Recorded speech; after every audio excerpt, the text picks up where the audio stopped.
don't make the mistake of being the one to take the $1 million up front. I know you've heard that analogy of, would you rather have a penny, 1 cent to double every day for a month, or $1 million in cash up front? Now, of course, you could take the million, but if you accept the penny doubling every day for a month, at 30 days, it's worth $5,368,709. If it happened to be a month that had 31 days in it, that's $10,737,418. So believe it or not, there's a similarity between this and insurance commissions versus investment fees. So let's use an example. Let's take an individual. They have $50,000 a year post-tax that they want to invest for the next 10 years. So they want to direct over 10 years, $500,000. Let's look at it from an insurance standpoint. They're going to pay 50 grand in the form of a premium every single year for 10 years. Now, do I get paid pretty handsomely? I do. That very first year, I get paid about 52% of that premium. Now, the interesting part is this isn't money that comes from you. This is from the insurance company. The insurance company pays me to bring you to them, because if I do that with a mutual company, you're an owner of the company. So they pay me to find another owner to invest in the company. Right? So the most I get paid is on that very first year, about 52%. So in this case, that would come to about $26,800. That's not bad. I get paid pretty handsomely to do what I do because I'm, one, very good at it, and I'm effective, and I bring a great deal of value to people. Now that's the first year. Now, year 2 and 3 of them paying those premiums, I get 10%. Year 4 and 5, I get 5%. And year 6 through 10, I get 2. Now, if it was a policy where they continued to pay premium, I would continue to get 2% of their premium every single year as a trailing renewal-based commission. But in this case, because premium was paid for only 10 years, I got my first chunk, year 2 and 3, I got 10%, year 4 and 5, I got 5%, and year 6, 7, 8, 9, and 10, I got 2%. So after 10 years, that totals $46,680. That's what I got paid over a 10-year period of time. So now at year 20, I haven't paid anything for the past 10 years, but I'm still the servicing agent. At year 30, I haven't been paid anything for the past 20 years. And year 40, I haven't been paid anything for the past 30 years. My total stayed at that $46,680. All right, so now let's look if it was an investment that was more an asset under management structure. And let's be really nice. Let's say it's a 1% asset under management fee. And we're going to give the same variables. You have 10 years of 50 grand, that's it.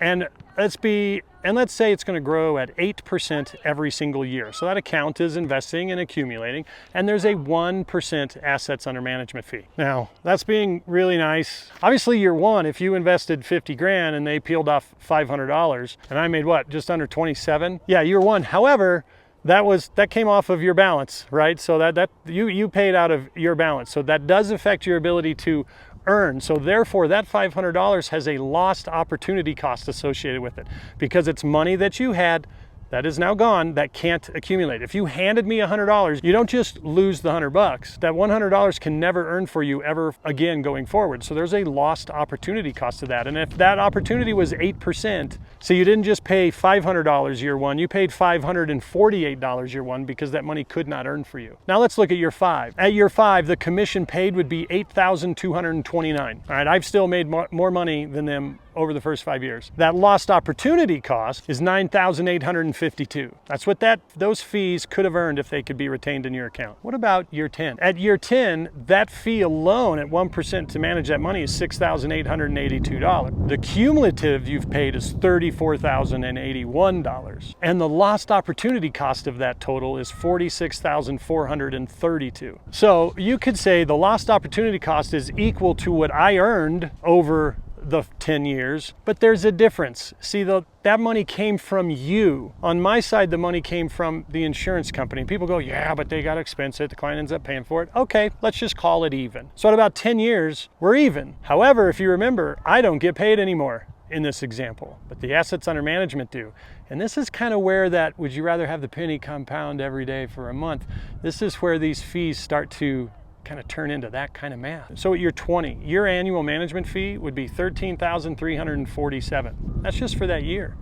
The cumulative that you paid from year 1 to year 20 is $135,365. See, I'm still at my 46. Now, the lost opportunity cost of that is significant. It's $252,145. $250,000 in lost opportunity costs. Oh, but it gets better. At year 30, remember, I'm still chucking along. I haven't made any money now for 20 years. And that fee is $26,236 to manage your money, which means over those 30 years, you paid $333,121. Yep. But what was the lost opportunity cost of that? Well, that was $840,948. You're approaching $1 million. So by having 1% bleed off every single year over 30 years with it could have earned you 8, just like your account was earning 8, but that management fee bled out. Just under $1 million in lost opportunity. I'm still stuck at 46,000 at year 30, and I'm still your servicing agent. But yeah, I get paid way too much. And now the final, year 40. At year 40, your 1% annual fee to manage your money at that point at that year, because you've had a pretty good run for 40 years, is $51,226. What have you paid cumulatively? Did I say that right? Cumulatively? What has been the total you paid over those 40 years? $719,239. Yeah, now keep in mind, I'm still your agent, right? Or my agency would be, I might be dead. But we got paid 46 grand, and your advisor managing this exact same transaction, you only funded it for 10 years and you let it sit and ride, and they got you 8% every single year without ever incurring a loss because they're awesome. They only charged you 1%, they're great. But at the end of that 40 years, you paid them just under $720,000 compared to what we did it for. But I swear to God, these are just scams. You make way too much money. Such a joke. You pay all those commissions. But what's the lost opportunity cost of that? The lost opportunity cost of that at 8% over those 40 years is $2,394,627. So look, I get it. People get paid, for crying out loud. But if your plan and your focus is to look only at year 1, then yeah, don't put money into insurance. If your desire is to fund something for 1 year, insurance isn't your strategy. It's just not. It's a longer play. It is not a strategy for a year. And if all you're looking to do is to put 50 grand in 1 year and hopefully get some, earn some additional money, well, maybe not even putting it in mutual funds, hoping to get 8% is a thing. Go to Vegas. Shit. You could triple it in a weekend and have a lot of fun doing it too. So please don't be fooled by the concept of, oh, those guys make high commissions and that's all you're paying for is commissions, when in fact you've got that being bled out over time, and the opportunity that means to you, it's substantial. And it's okay, again, to have money on both sides. There's reasons for it. I'm not telling you that having money under management is a waste. It's not. But what is sad is when somebody is lopsided. And we want to balance them out, because there's all the strategies and all the benefits that I've talked about when you do that. And I'm happy to help you. So hey, if you like this content, please share.